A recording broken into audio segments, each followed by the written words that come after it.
BRL 1010 का unit number 4 है merchandise management system MMS। इसके पहले जैसे कि हम लोग MMS फर्स्ट पढ़े हैं तो उसको अच्छे से पढ़ लिए हैं, तो इसके आगे वाला जो मर्चेंडाइज मैनेजमेंट सिस्टम होता है तो इसके इसके बारे में बहुत ज़्यादा बताने की ज़रूरत नहीं है, ये सेकंड पार्ट है ना। तो इसमें आगे आगे हम लोग बहुत सारी चीज़ें पढ़ेंगे, ठीक है। कह रहा है unit third you have the learn the merchandise management system. कह रहा है कि इसके पिछले अध्याय में हम लोग पढ़ चुके हैं कि MMS क्या होता है, इसकी क्या बेनिफिट होती हैं, इसका कैसे रोड मैप तैयार करते हैं।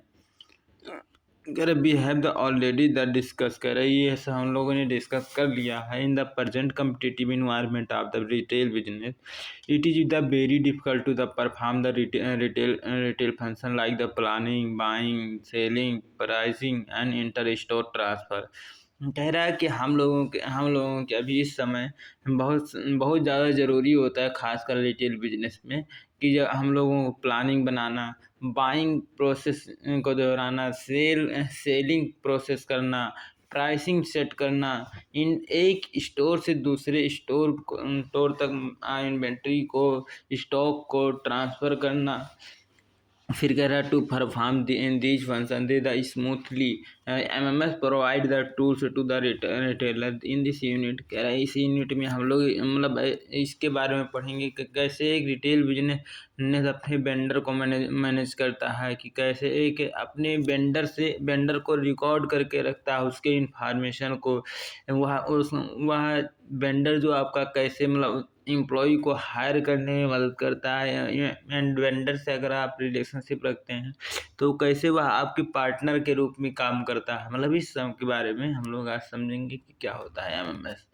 कह रहा है MMS application in the retail business. कह रहा है कि रिटेल बिजनेस में MMS का मर्चेंडाइज मैनेजमेंट सिस्टम ना करें तो उसका क्या नुकसान है, अगर उसका प्रयोग हम लोग करते हैं तो क्या फ़ायदा है। तो फ़ायदा के बारे में कि कैसे कैसे हम लोग प्रयोग करते हैं, ये चीज़ देखते हैं। कह रहे हैं in last unit you will have the study the retail company has the 6 principle. कह रहा है रिटेल कंपनी के पास जो है 6 प्रकार के प्रिंसिपल होते हैं, 6 सिद्धांत होते हैं, जो हम लोगों ने पहले डिस्कस कर लिया है। फिर कह रहा है इसमें पहला है procurement from the vendor and the brand, जिसमें से सबसे पहले हम लोग प्रोक्योर करते हैं, वेंडर को सिलेक्ट देखते हैं कि वेंडर आपका अच्छे प्रकार से है नहीं, और उसी तरह से आपको ब्रांड भी सिलेक्ट करना पड़ता है। फिर स्टोरेज, जब आपका वेंडर आप तक माल पहुंचा देता है तो माल को स्टोरेज करना बहुत ज़्यादा ज़रूरी होता है, वेयर हाउसिंग करना जिसको कहते हैं, या फिर स्टोरेज में रखना। तो अगला स्टेप होता है डिस्ट्रीब्यूट टू द स्टोर। कह रहा है अगर आप 2 या 3 स्टोर है तो वहाँ पे, नहीं तो आप अपने स्टोर में उसको डिस्ट्रीब्यूट करें, जहाँ पे जिस चीज़ को रखना है, फ्रंट एंड पे रखना है, बैक एंड पे रखना है, और बीच में रखता है, ओपन रखना है, नीचे रखना है, वेयर हाउस में रखना है, ये सब वही कह रहा है डिस्ट्रीब्यूट टू द स्टोर में डिस्ट्रीब्यूट करना माल को। कह रहा है सेल्स टू द कस्टमर, फिर उस माल को किसको बेच देना, फाइनली कस्टमर को। फिर कह रहा है प्रमोशन भी देना, अगर जैसे कोई सा भी माल बच गया है या दिनों से रह रहा है तो बहुत सारे हम लोग प्रमोशन भी करते हैं, या फिर सेल्स बढ़ाने के लिए भी हम लोग बहुत सारे इंसेंटिव देते हैं। और फिर लॉयल कैसे बनता है, जब हम लोग अच्छे प्रकार से सर्विस देते हैं, कस्टमर से बहुत सारे प्रकार के रिलेशन रखते हैं, जैसे कि मेंबरशिप कार्ड उसमें से एक ही होता है। फिर कह रहा ये तो हम लोग पढ़ चुके हैं पिछले अध्याय में। कह रहा all the above task directly to the directly या the indirectly support by the MMS in the conjunction with the point of sale. कह रहा है ये जितने भी पॉइंट हैं आपको जोड़ती हैं कहाँ पे, पॉइंट ऑफ सेल पे, जहाँ पे बिलिंग वगैरह होती है, बिलिंग की प्रक्रिया फाइनल होती है। फिर कह रहा है कि फाइनेंशियल अकाउंटिंग पैकेज। कह रहा है कस्टमर लॉयल्टी प्रोग्राम, वही सब हो गया। कह रहा है retailer can manage there the overall retail function with help of the unique application. कह रहा है कि एक रिटेल है, एक सच्चा रिटेलर वही होता है जब वह अपने कंपटीटर से कुछ नया नया चीज़ या फिर यूनिक कुछ स्पेसिफिक चीज़ें ये रखता है। फिर कह रहा है दीज आर, जैसे कि प्रोडक्ट की डिफिनीशन, प्रोडक्ट को वह इस प्रकार से प्रेजेंट करता है, इस प्रकार से बताता है कि मतलब थोड़ा सा अच्छे से बताता है और क्या सच्चा बताता है।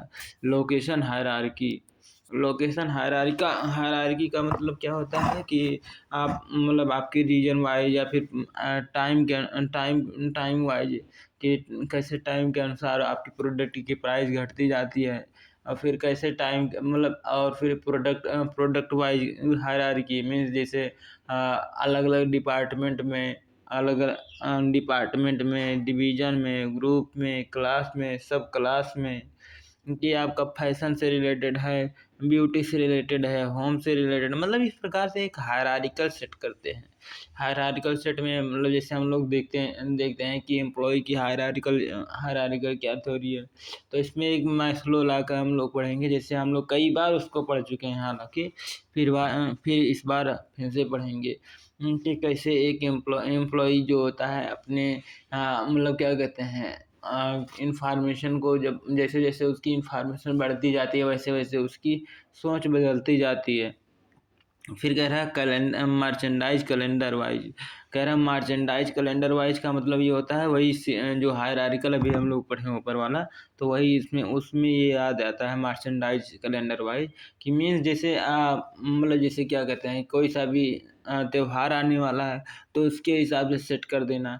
और फिर जैसे क्या कहते हैं गर्मी, ठंडी, बरसात, और क्या कहते हैं बसंत ऋतु, सावन, भादो, जो भी मतलब इस प्रकार के मौसम आते हैं, तो उस प्रकार से क्या कहते हैं टाइम ज़ोन के अनुसार डिवाइड करना।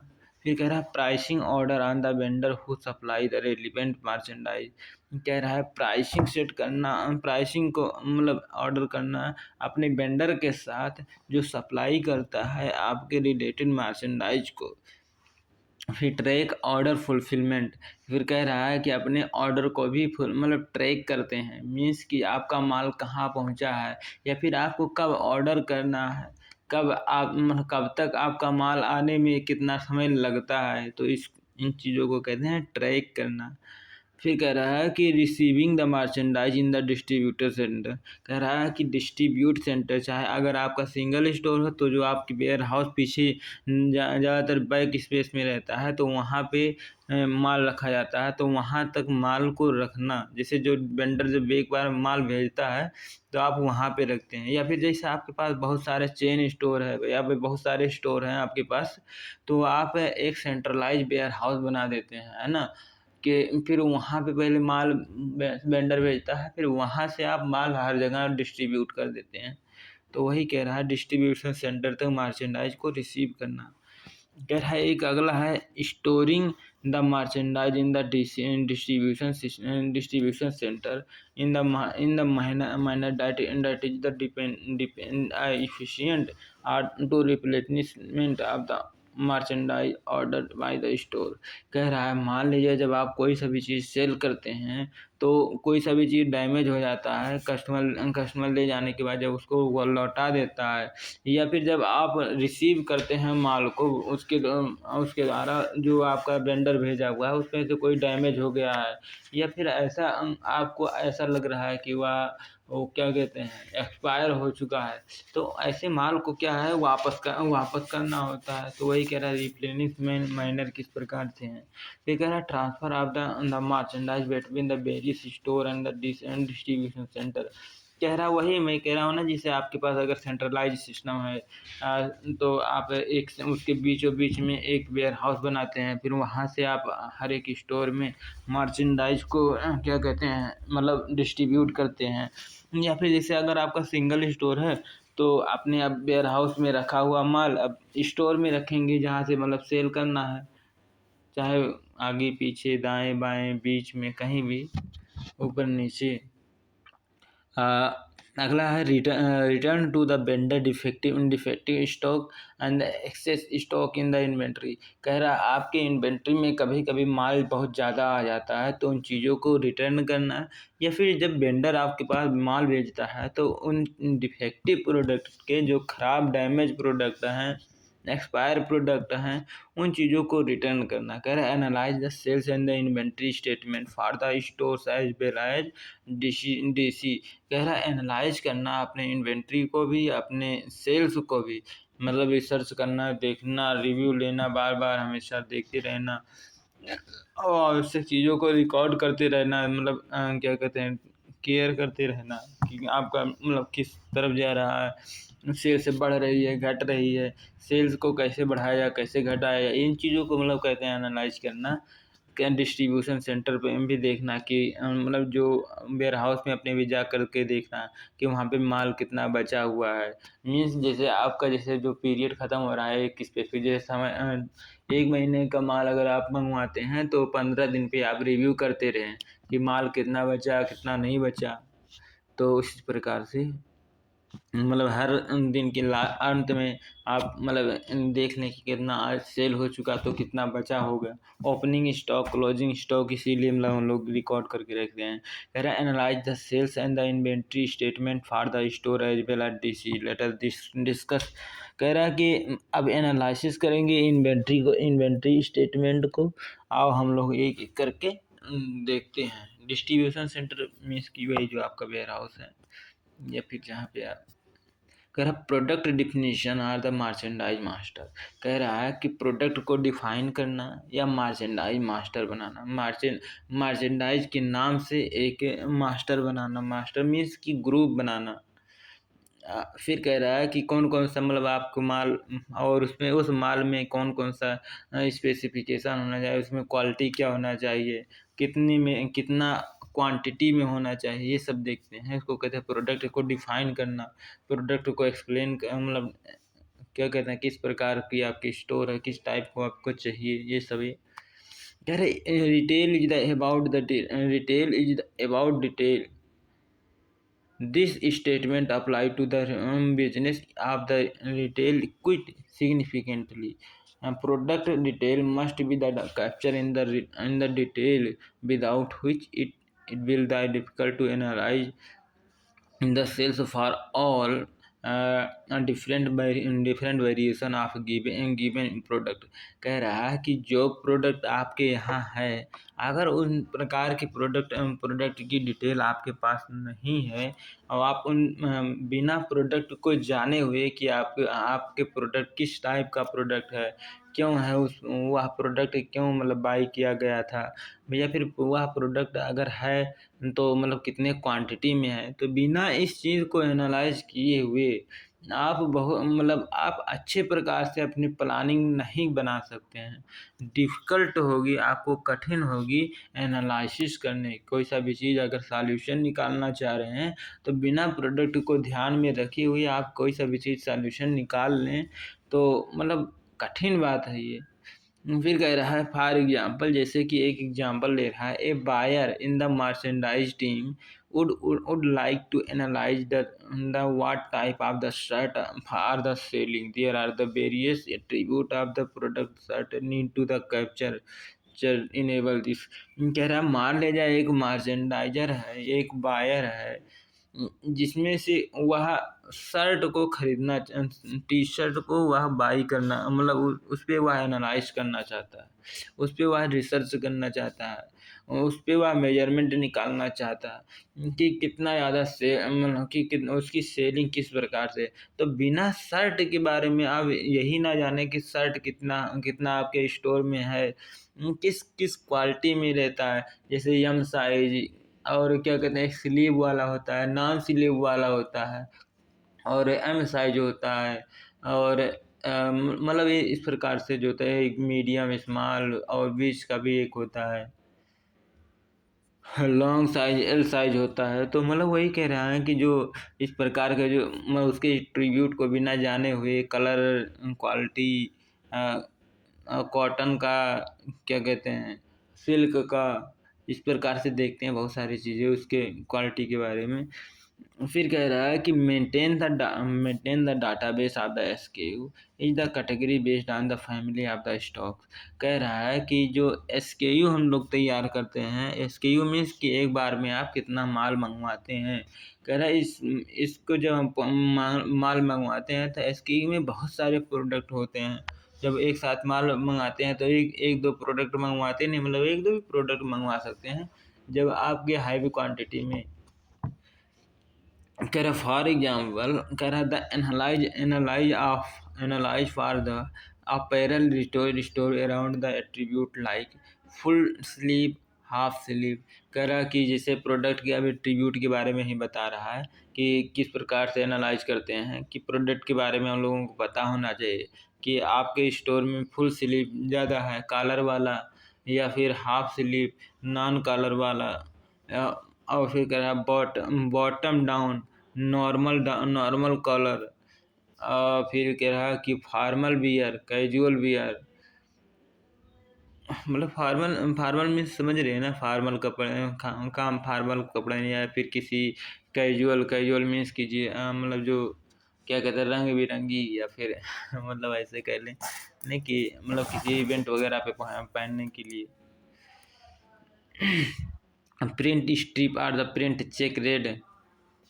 तो इस प्रकार से हम लोग देखते हैं कि for example a super market business sales and the inventory analyse will be the around.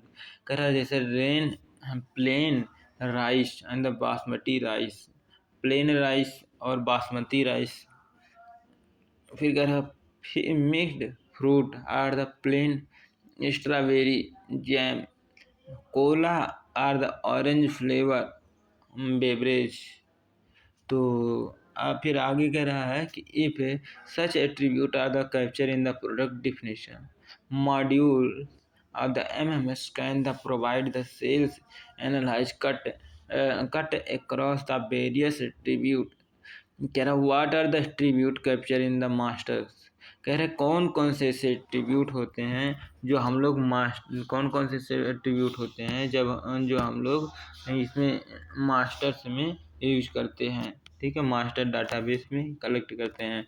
कह रहा लाइन ऑफ द बिजनेस, आपका बिजनेस की लाइन क्या है, मतलब आपकी क्या कहते हैं किस टाइप के प्रोडक्ट का मतलब क्या कहते हैं डील करता है, उसकी लाइन क्या है, साइजेस क्या, साइज उसमें इसमें जो लाइन होता है ये डिफरेंट कैटेगरी डिफरेंट प्रकार के प्रोडक्ट को देखा जाता है। फिर कह रहे हैं डिफाइनिंग द कैटेगरी।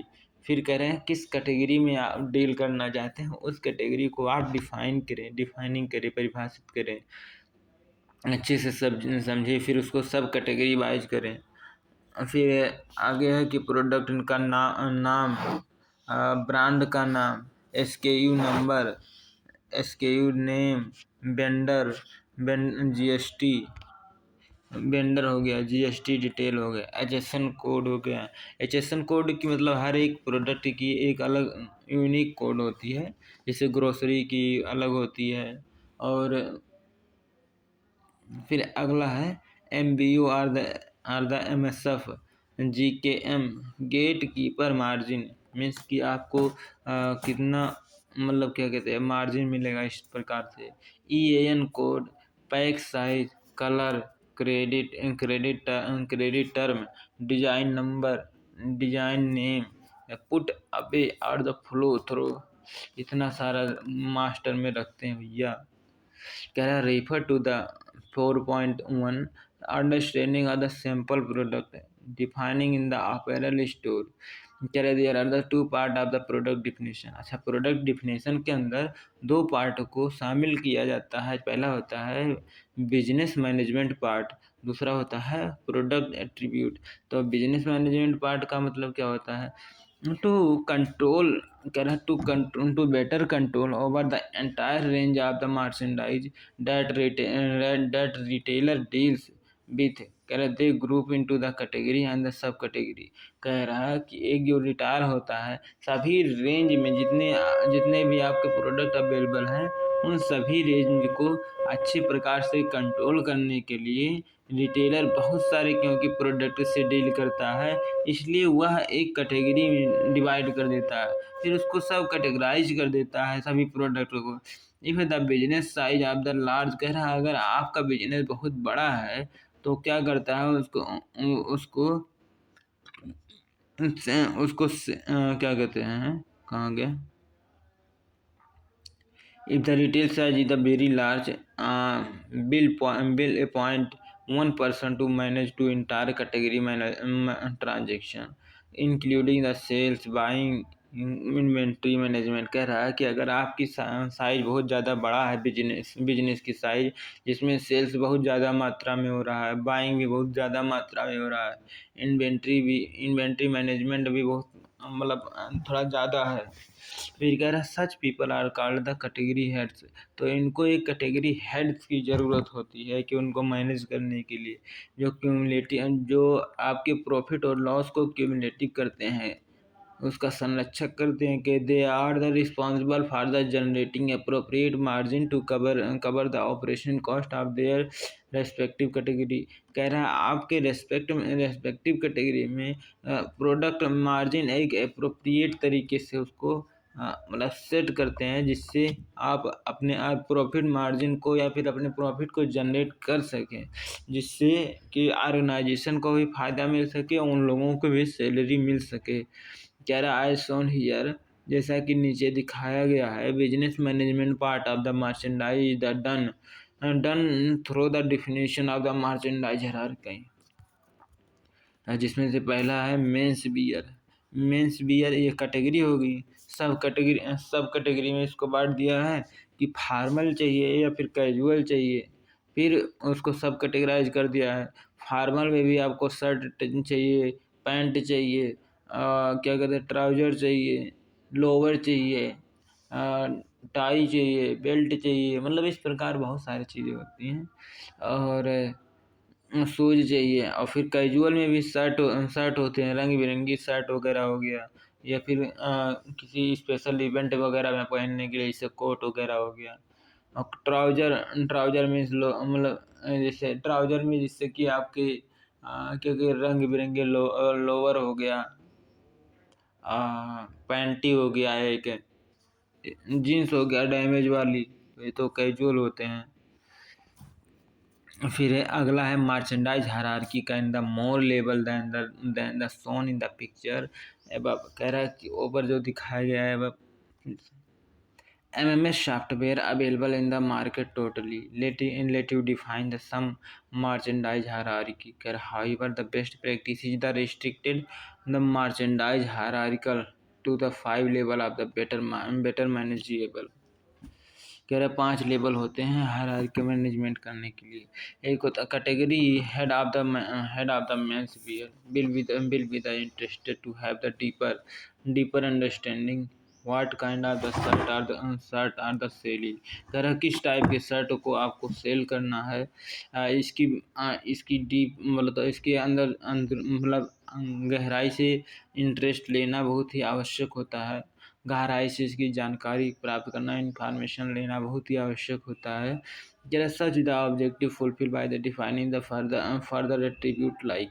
कह रहा है कि जैसे ऊपर जितने भी अभी हम लोग पढ़े हैं कि जैसे कैजुअल हो गया, फार्मल हो गया, फिर उसमें ट्राउजर जो भी देखे थे प्रोडक्ट के बारे में, तो उनमें भी सब कैटेगराइज कर दिया है। सब कैटेगराइज में जैसे कुछ कि वह फुल स्लीव का चाहिए, हाफ स्लीव का चाहिए, बॉटम डाउन का चाहिए, नॉर्मल कलर का चाहिए, प्रिंट डिज़ाइन चाहिए, प्रिंट मतलब जो आपका स्टिप है प्रिंट रहना चाहिए या नहीं रहना चाहिए, उसके फूल वगैरह बना रहना चाहिए नहीं बना रहना चाहिए, चेक प्लेन। फिर कह रहे एक होता है collection means summer autumn winter, गर्मियों में, बसंत ऋतु में और विंटर सीजन में कौन कौन सा चीज़ें ज़रूरी हैं उन चीज़ों को कलेक्शन करना रखना है। फिर जैसे कि मेंस वियर को 2 प्रकार से बाँट दिया गया है, पहले बाँटा था ऊपर ही कि एक होता है फॉर्मल, एक होता है कैजुअल। फिर फार्मल को भी 2 प्रकार से बाँट दिया है, मतलब 2 नहीं और बहुत प्रकार से बाँटा जा सकता है, बट जैसे इसमें दिया है केवल 2 चीज़ें ले रहा है, जैसे शर्ट हो गया ट्राउज़र हो गया। फिर शर्ट को 2 भागों में बाँट दिया है। एक होता है प्लेन शर्ट, एक होता है स्ट्रिप शर्ट। प्लेन शर्ट को उसकी स्टाइल में बाँटा है, जैसे कि कौन-सा कलर होना चाहिए। इसमें पीला और ये कौन-सा कलर है? नहीं, पीला, बैंगनी ये कौन-सा कलर है? नारंगी। फिर उसके साइज़ के हिसाब से 39 नंबर, 42 नंबर, 44 नंबर, उसी प्रकार से स्ट्रिप वाले को भी बाँट दिया गया है। कि वह किस स्टाइल में होगा, कलर क्या होगा, उसका साइज़ क्या होगा। उसी प्रकार को भैया कैजुअल को भी मीन्स जो सामान्य रूप से पहनते हैं, चाहे जहाँ पहन सकते हैं। उस उनको भी मतलब क्या कहते हैं, फ्लैट, प्लीटेन प्लीटेड से फिर कह रहा है स्टाइल के रूप में, जैसे इसमें भी साइज़ वगैरह होता है, ऐसा नहीं है साइज़ नहीं होता। इसमें भी साइज़ होती है, कलर होती है। कह रहा है show in the picture higher above the right to the color product is the calendar option and further the classify the size in the becomes of the stock keeping unit। कह रहा है कि जैसा कि ऊपर जो हम लोग देखे हैं उनको मतलब हर कलर के हिसाब से उनको बांटना, उन कलर के हिसाब से उनको कैटेगराइज करना, यह कैटेगराइज करना। फिर कह रहा है कि फर्दर उनको साइज के हिसाब से कैटेगराइज करना, यह एक यूनिट को दर्शाती है। कहता है कह रहा है there are the various approach adopted by the retailer to define the merchandise hierarchy. कह रहा है कि बहुत सारे अप्रोच होते हैं जिनको एक रिटेलर अडॉप्ट करता है मर्चेंडाइज को मैनेजमेंट करने में, मर्चेंडाइज को इस हायरार्किकल लेवल को मैनेज करने के लिए। कह रहा है it could be the based on the customer decision making tree. कह रहा है यह हो सकता है किसके हिसाब से, कस्टमर डिसीजन मेकिंग ट्री के हिसाब से, कि कस्टमर किस में इंटरेस्ट ले रहा है उसी के हिसाब से मर्चेंडाइज को ऑर्डर करना। फिर कह रहा था importance of the category and the सब category the entire product mix of the product tree. कह रहा for example a decision making tree. अब डिसीजन मेकिंग ट्री के बारे में एक एग्जांपल लेके बता रहा है। कह रही फिर the customer had two by something of his her kid.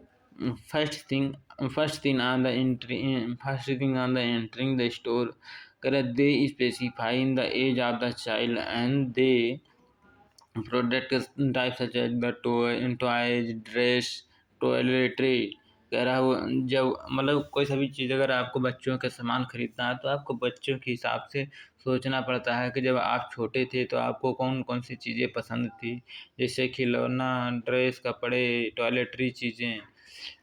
फिर कह रहा in the so in line such the merchandise hierarchy at the category head the store. कह रहा है apart from data set mentioned above there are the other attribute capture which define how MMS या POS software reacting the given product SKU। कह रहा है इसके अलावा भी तो मतलब बहुत सारे एट्रीब्यूट होते हैं जिनको हम MMS यानी मर्चेंडाइज मैनेजमेंट सिस्टम में या फिर POS पॉइंट ऑफ सेल यानी जहाँ बिलिंग प्रोसेस किया जाता है उसमें उसके सॉफ्टवेयर में हम लोग अपने SKU को ट्रैक करके रखते हैं, अपने प्रोडक्ट को ट्रैक करके रखते हैं। एडिशनल एट्रीब्यूट भी होते हैं जो मेंशन है बिलो मानी नीचे मेंशन है। कह रहा है डिफाइन द कंट्रोल। कह रहा है जो आप मतलब डिसीजन लें उस पर अपना कंट्रोल रखें, ठीक है।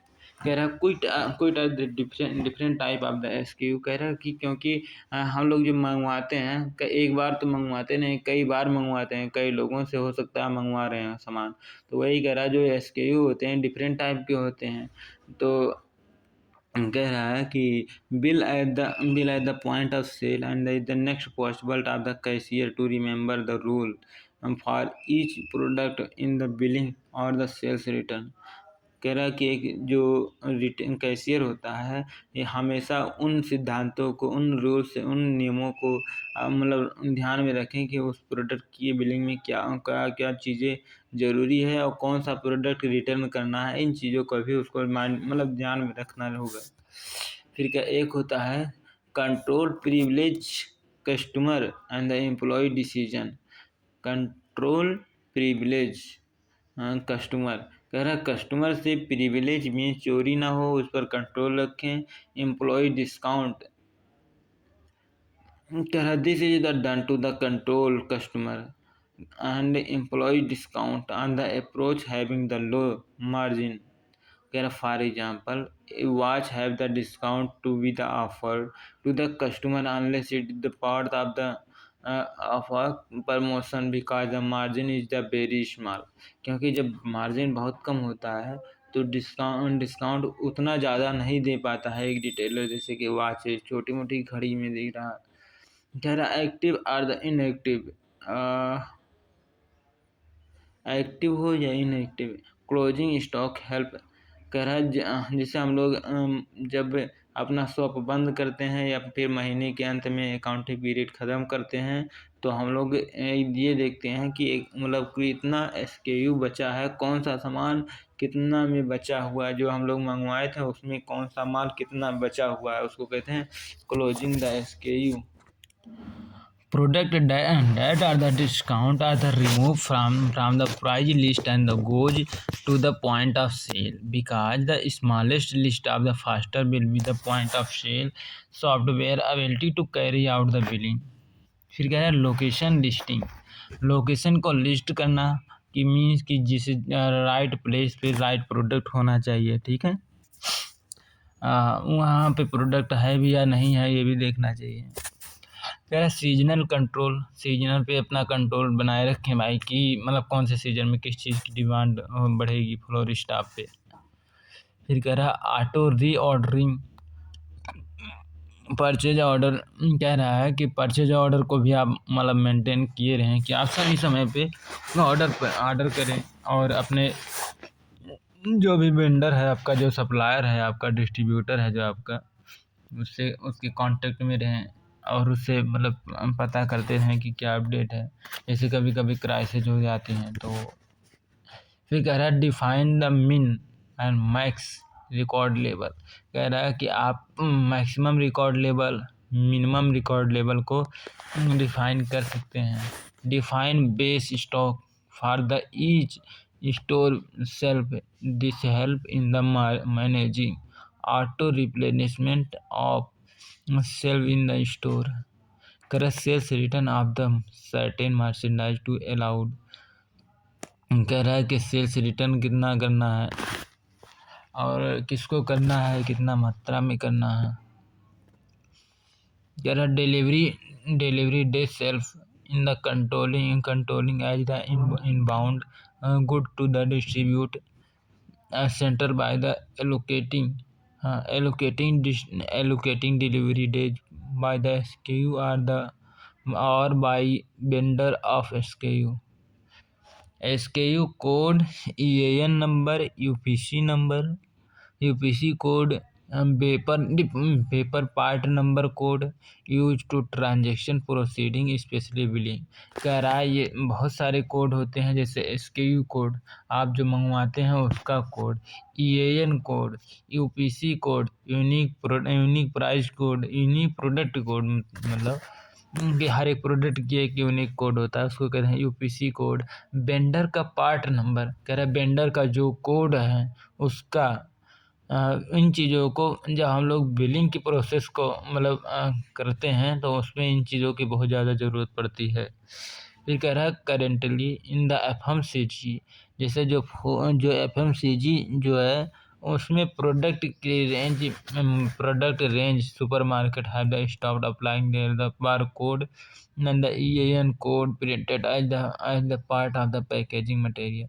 कह रहे जो आपके मतलब मटेरियल जो प्रोडक्ट कोड है उसमें अपने आप आ जाता है जब हम लोग उसको स्कैन करते हैं। If retailer intended to use the advanced warehouse management function, then the imperative to the capture the volumetric space require SKU level. कह रहा है जब आप वेयर हाउसिंग को अपने एडवांस मैनेज करने जाते हैं, अच्छे प्रकार से मैनेज करना चाहते हैं, तो इन चीज़ों को मतलब आप खाली स्थान भी होना चाहिए उसको रखने के लिए। कह रहा this help the putaway storing the function goes the receive and the distribute the centre. कह रहा at the end of the product definition process system allocate in the serial number. कह रहा सबसे अंत में हम लोग प्रोडक्ट को एलोकेट करते समय उसके सीरियल नंबर का भी ध्यान रखते हैं। फिर कह रहा है which is the product code at the retailer system. कह रहा है जो कि एक प्रोडक्ट कोड होता है जो रिटेलर के द्वारा अपने मर्चेंडाइज सिस्टम में एलोकेट करना होता है। This is like the roll number who get in the school college. कह रहा है जो सीरियल नंबर होता है किसी प्रोडक्ट की, जिस प्रकार से एक स्टूडेंट की अपने क्लास में एक रोल नंबर की अपोजिशन होती है कि उसका रोल नंबर किसके बाद आता है, उसी प्रकार की हर एक प्रोडक्ट की एक रोल नंबर होती है। जैसे कि वह मेंस का बियर है, मेंस बियर है, या फिर लेडीज बियर है, किड्स बियर है। इन चीज़ों को मतलब हर एक सीरियल नंबर होता है। तो वही कह रहा है कि उनको रिकॉर्ड रखना बहुत ज़रूरी होता है। ये कह रहा है around the roll number at all the store detail school.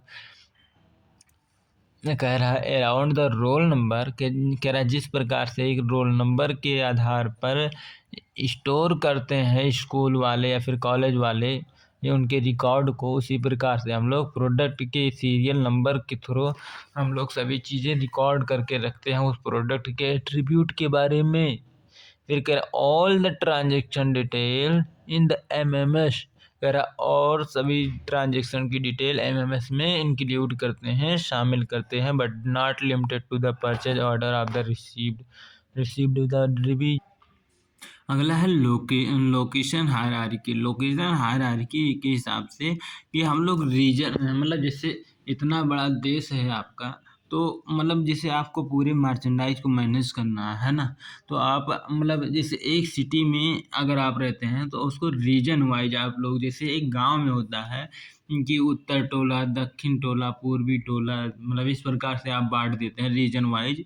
तो उसी प्रकार शहर को भी ऐसे बांट दिया जाता है कि मतलब उधर जाएंगे तो वो ट्रांसपोर्ट का बिजनेस ज़्यादातर होता है, उधर जाएंगे तो इलेक्ट्रॉनिक का क्षेत्र ज़्यादा है, उधर जाएंगे तो उधर ज़्यादा जॉब करने ऑफिस वाले ज़्यादा हैं, उधर जाएंगे तो सरकारी गवर्नमेंट वाली चीज़ें ज़्यादा ज़्यादा चीज़ें हैं, उधर जाएंगे तो आरटीओ ऑफिस से रिलेटेड मतलब परिवहन से रिलेटेड आपको ज़्यादा से ज़्यादा चीज़ें आपको देखेंगे, उधर जाएंगे तो ऑटोमोबाइल सेक्टर की चीज़ें ज़्यादा हैं।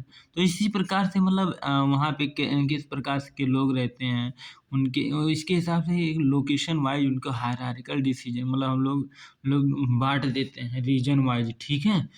और फिर इसमें ये भी बताया है कि जैसे कि हम लोग जो 12 मंथ होता है तो 12 मंथ को भी हायरार्किकल में बांट देते हैं। हायरार्किकल जैसे सिक्स डिवीजन में बांटे हैं ना, मौसम 6 मानसून होते हैं उसी के हिसाब से हम लोग बांट देते हैं। या फिर जैसे होली दीपावली आती है तो उनके भी हिसाब से हम लोग बांट देते हैं। तो ये सब होता है हायरार्किकल लेवल।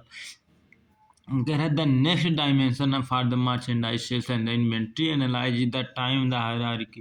कह रहा है कि इसमें जो लोकेशन हायरार्की को बता रहा है, इसमें मेनली टाइम हायरार्की को बताना चाह रहा है।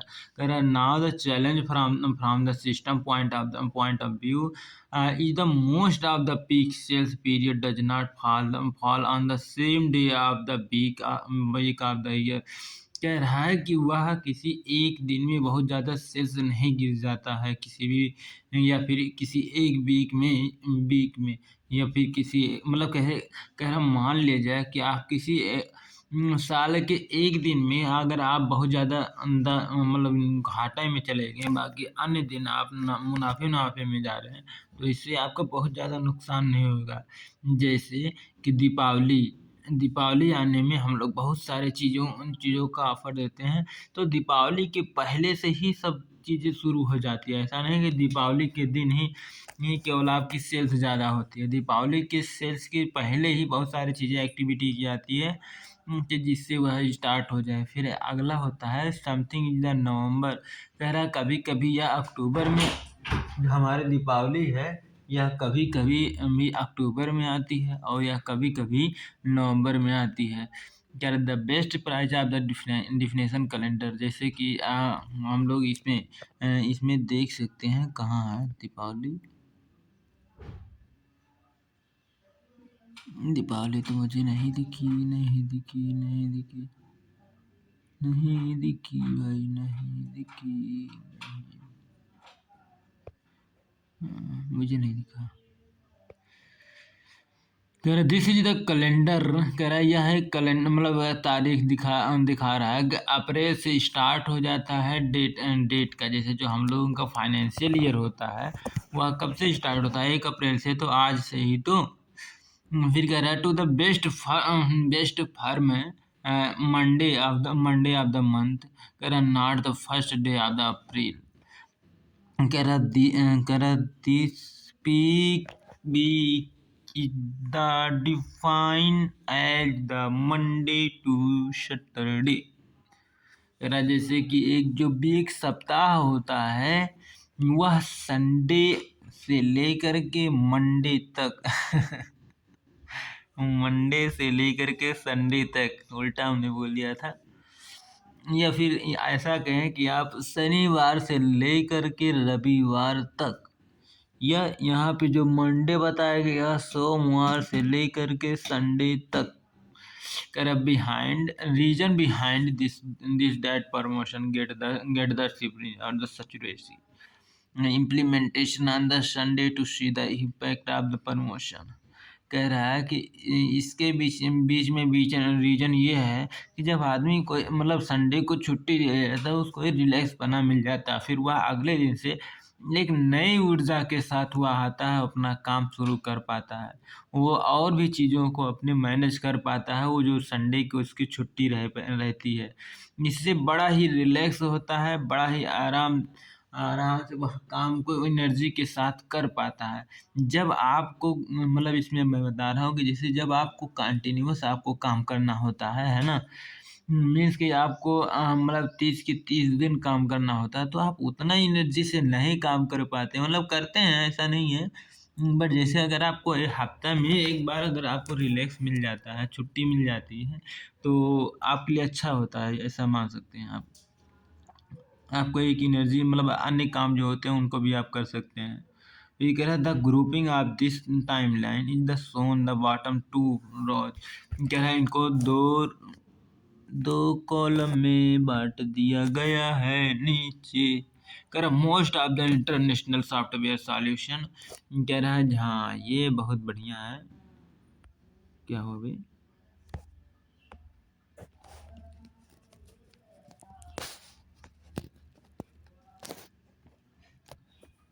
SAP,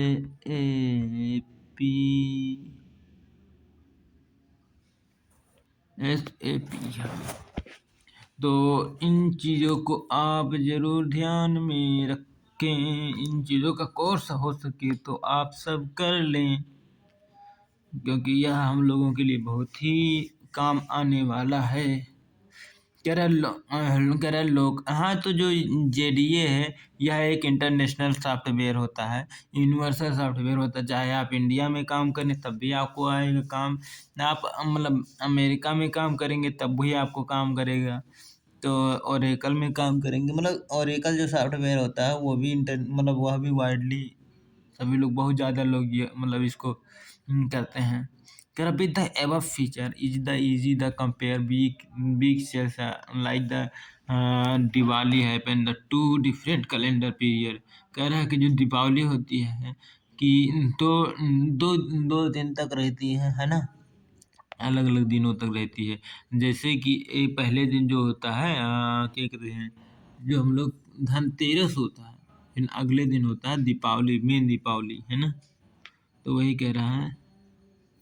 फिर कह रहा है the last hierarchy the organisation, this is the purely to analyse the chain और the group of the store, कह रहा है कि यह आपके ग्रुप ऑफ द स्टोर को या फिर एक जो चेन आपकी है, चेन बनी हुई है, मतलब बहुत सारे स्टोर हैं, उन चीज़ों को क्लस्टर कहते हैं। कह रहे this is the segment is the done based on the store type and the locality, classification कह रहा है कि इसको हम लोग जो आपके चेन स्टोर है या फिर बहुत सारे आपका स्टोर है, तो उसकी लोकालिटी के हिसाब से रीजनल एरिया के हिसाब से हम लोग क्लासिफाई कर सकते हैं, बांट सकते हैं। जैसे डेमोग्राफिक के हिसाब से आप जनसंख्या के हिसाब से बांट सकते हैं, सोसाइटी किस वहाँ की सोसाइटी किस प्रकार से है उसके हिसाब से आप बांट सकते हैं अपने स्टोर जो आपका जहाँ पे लोकेटेड है। ठीक है। फिर कह रहा है store grouping can be the created based on the sales. कह रहा है जो आपका स्टोर है इस प्रकार से आप कैटेगराइज करते हैं या फिर इस प्रकार से आप ग्रुप में बांट सकते हैं कि कौन सा किस प्रकार की वो आपकी स्टोर वहाँ पे है, उसके हिसाब से आप मतलब उसको क्लासिफाई कर सकते हैं। ठीक ना।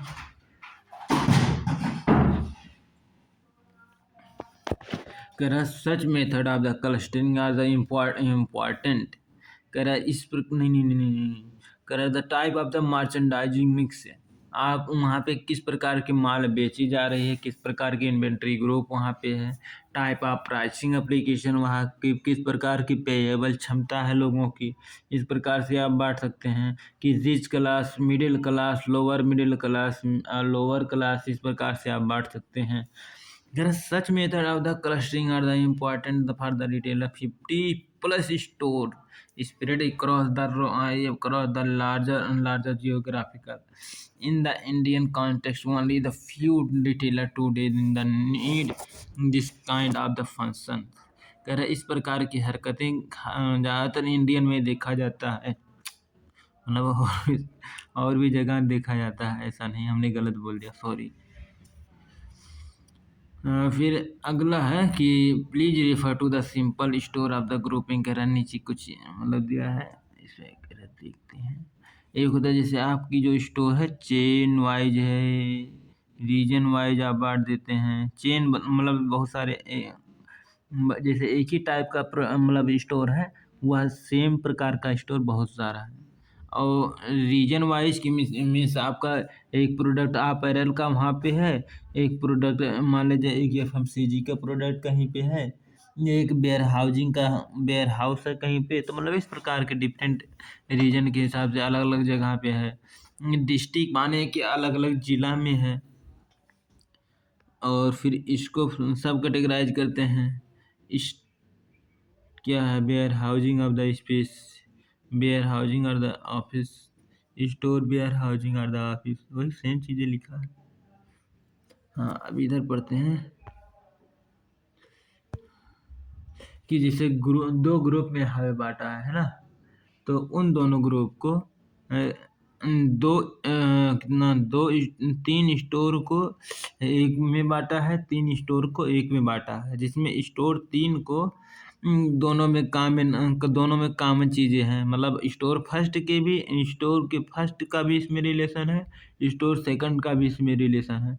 मीन्स जो रणनीतियाँ स्टोर फर्स्ट ग्रुप फर्स्ट में अपनाई जाती है उसका कुछ गुण इसमें है, और स्टोर सेकंड का भी कुछ गुण इसमें स्टोर थ्री में है। ठीक है। अब इन्वेंट्री मीन्स आपका माल जो है, तो माल इसमें भी जो तीन तीन कैटेगरी में बांट दिया गया है, तीन तीन ग्रुप में बांट दिया है ना। तो जो लेकिन जो स्टोर थ्री है उसमें ग्रुप फर्स्ट के जो इन्वेंट्री है वो भी इसमें आ रहे हैं, और ग्रुप सेकंड के जो इन्वेंट्री आ रहे हैं वो भी इसमें आ रहे हैं।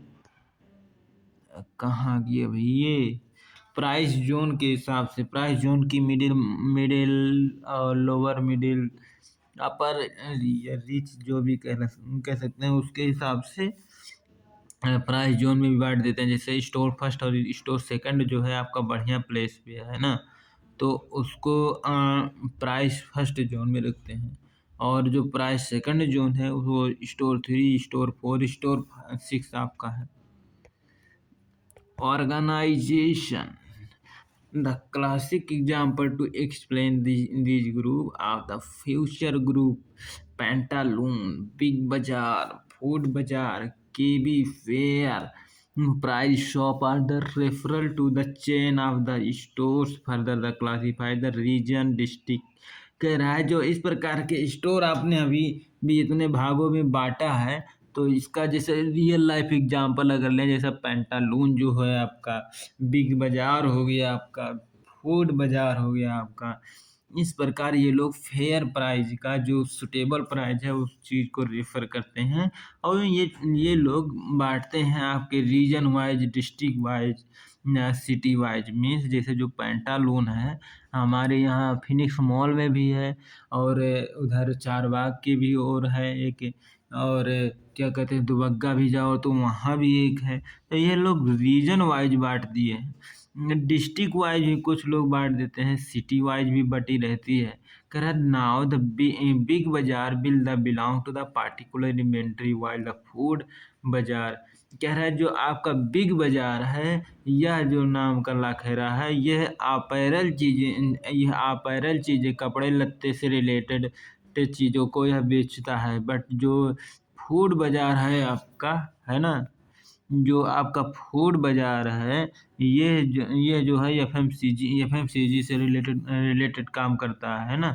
और जो फूड बाज़ार है, ये मतलब एफएमसीजी मतलब खाने-पीने से चीज़ों।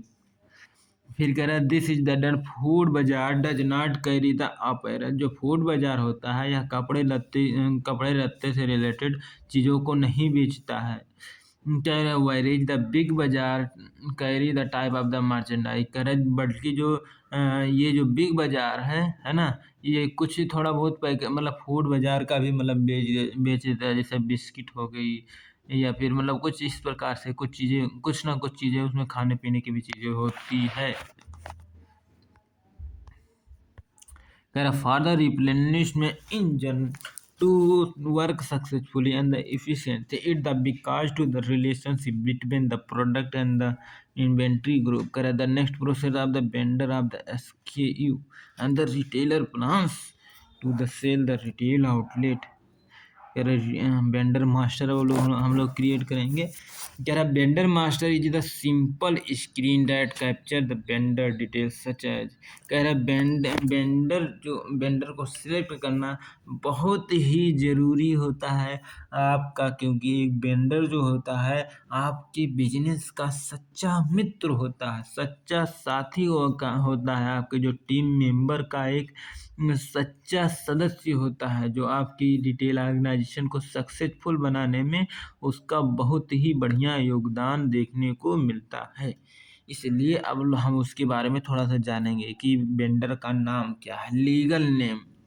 लीगल नेम का मतलब समझ रहे हो ना, जो कागजी नेम है कि वेंडर का ऑफ़िस का एड्रेस कहाँ है? वेंडर रहता कहाँ पे है एक्चुअल में, बट और वह माल को कहाँ से शिप कर रहा है, किस एड्रेस से वह माल को उठा रहा है। Vendor carry and the logistic service provider. कह रहा है कि वेंडर किस लॉजिस्टिक को किस प्रकार से वह कैरी करता है, कैरियर किस प्रकार की कैरियर का वह यूज करता है, वह ट्रक का यूज करता है, वह मोटर गाड़ी का यूज करता है, बस का प्रयोग करता है, वह टेम्पो का प्रयोग करता है, वह छोटा हाथी का प्रयोग करता है, वह बंकर का प्रयोग करता है, वह क्या कहते हैं, वह ट्रेन का यूज करता है, वह जहाज का यूज करता है, वह एरोप्लेन का यूज करता है। मतलब वह लाखेरा किस प्रकार की चीज़ों का वह यूज करता है। कैरियर मीन्स लाने ले जाने के लिए, लॉजिस्टिक सर्विस को प्रोवाइड करने के लिए। Vendor sales and the legal registration number. कह रहा है उसको वह जो लाखेरा वेंडर है वह रजिस्ट्रेशन नंबर अपने आरटीओ ऑफिस से मतलब जीएसटी नंबर से इशू करवाया है या नहीं करवाया है, और करवाया है तो उसकी रजिस्ट्रेशन लीगल रजिस्ट्रेशन नंबर क्या है। फिर कह रहा है कि जो गवर्नमेंट के द्वारा दिया गया लाइसेंस है ना। फिर कह रहा active and suspended the retailer flag vendor the suspended then the software does not allow the animal. In addition to the above the software, a screen allowed to allot attachments of the product definition in the previous function so that the product so that the buyer know who is the vendor for the particular SKU। कह रहा है किसी भी particular SKU के लिए कौन सा vendor सही है, यह एक बायर भली भांति जानता है। ठीक है, that sound like the simple function but very important function, especially when the retailer and the vendor decide to the collaborate using the technology। कह रहा है जब आपका जो रिटेलर होता है, जो आपका वेंडर होता है, यह डिसाइड करता है कि वह कोलाबोरेट करते हैं, एक दूसरे से मिलजुल के टेक्नोलॉजी का यूज करेंगे, है ना। कि मीन्स आपके पास अगर पैसा नहीं है तो कोई बात नहीं है, कभी कभी वेंडर के पास पैसा नहीं होता है तो इसके थ्रू दे दिया जाता है, ये रिटेलर के थ्रू पहले ही एडवांस पेमेंट कर दिया जाता है। मीन्स कि जैसे अगर उसको कोई सा भी चीज़ जैसे वहाँ से वहाँ तक भेजने में कोई अड़चन हो रही है तो यह रिटेलर यहीं से भेज देता है गाड़ी कि मैं भेज रहा हूँ भाई, आप इस पर भेज दीजिएगा। और कभी कभी क्या होता है बिलिंग प्रोसेस में दिक्कत ना हो इसके लिए वह पार्ट नंबर, सीरियल नंबर या फिर जो उसका जो क्या कहते हैं वेंडर का जो नंबर होता है उसको मतलब अपने में रिकॉर्ड करके रखता है। ये जो जो वेंडर होता है रिटेलर की जो मतलब एक लीगल रजिस्ट्रेशन नंबर होती है वह भी रिकॉर्ड करके रखता है।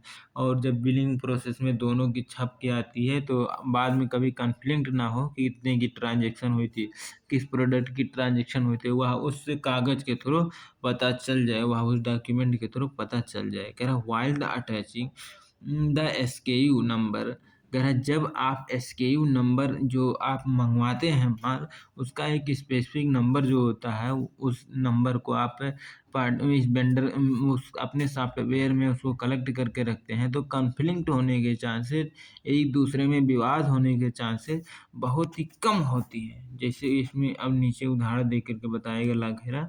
कह रहा जब मान ले जाए कि एक retailer sales the arrow sales when the introduce the code generate on the MMS। कह रहा जब मान ले जाए कि एक रिटेलर जो कि सेल करता है, बेचता है किसी भी प्रोडक्ट को, तो वह प्रोडक्ट का कोड क्या प्रोडक्ट की कोड क्या वह बनाता है 0011022340। ठीक है, बट कह रहा नाउ अब जो वेंडर आपका है हुज द रोल नंबर, जो वेंडर होता है आपका वह उसी प्रोडक्ट का सेट करता है एक रोल नंबर। ठीक है, फिर वह कौन सा नंबर सेट करता है बी माने वेंडर 001 यानी उसका पहला प्रोडक्ट है। Was allocated the price code, और जिसमें से वह एलोकेट उसमें वह यह भी शामिल करता है उसके प्रोडक्ट की कोड को भी, कि प्रोडक्ट का क्या कोड है। ठीक है, फिर कह रहा है हिस्टर्नल product system as the which the AS234। कह रहा जो प्रोडक्ट कोड है वह उसका क्या नाम है AS2034। This the sub screen allow you to attach the SKU स्कॉट। कह रहा है कि अब इसको जो SKU नंबर है SKU नंबर हो जाएगा 001100234। कह रहा टू द वेंडर कोड, जिसमें से वेंडर कोड भी 00001 हो जाएगा। कह रहा map it the product code, इसको हम लोग मैप करते हैं प्रोडक्ट कोड में। तो यहाँ पे प्रोडक्ट कोड क्या था AS230, तो मतलब AS230। Therefore the all the purchase order is the rendered in the retailer. करा जब रिटेलर के द्वारा उस प्रोडक्ट को परचेज किया जाता है, खरीदा जाता है, तो buyer will be the select SKU code. तो जो बायर होता है यानी कि जो एक रिटेलर होता है यानी कि जो हम लोग होते हैं, उसी सेम प्रोडक्ट की क्या कोड सेट करते हैं, कौन सा SKU कोड सेट करते हैं, है ना, उसी प्रोडक्ट की 100110022340। ठीक है, देखा आपने, जब एक मैन्युफैक्चरर बेचता है तो उसकी कोड क्या थी? जब वह वेंडर खरीदता है उसका कोड क्या होता है, प्रोडक्ट का कोड क्या होता है, फिर जब एक रिटेलर बाई करता है उसका कोड क्या होता है। इतने सारे कोड एक ही सेम प्रकार की कोड हो जाती है भाई। Whereas the product order emailed or the printed will the refer to the AS230, ये तो प्रोडक्ट कोड होता है। That will employee of the vendor understand where it the ship or the good, जब employ उस product को ship करता है यानी कि रखता है, एक जगह से दूसरे स्थान भेजता है। फिर कह रहे डिलीवरी शेड्यूल। अब हम लोग डिलीवरी शेड्यूल सेट करते हैं ना। कह रहे vendor master also capture the delivery schedule for a particular vendor which help the balance workload factor distribution centre. कह रहा है यह डिस्ट्रीब्यूशन सेंटर से एक सही बैलेंस क्रिएट करना इसका मेन मोटिव होता है। कह रहा else the inbound the merchandise at the TC distribution centre will be the choke if all the vendor is the delivery handle on the same day. कह रहा अगर आप सभी वेंडर को सेम दिन में डिलीवरी कर जाते हैं तो वह वहीं पे वो लॉक हो जाता है, वहीं पे वह इंड अप हो जाता है डिलीवरी शेड्यूल इसी चीज़ की नाम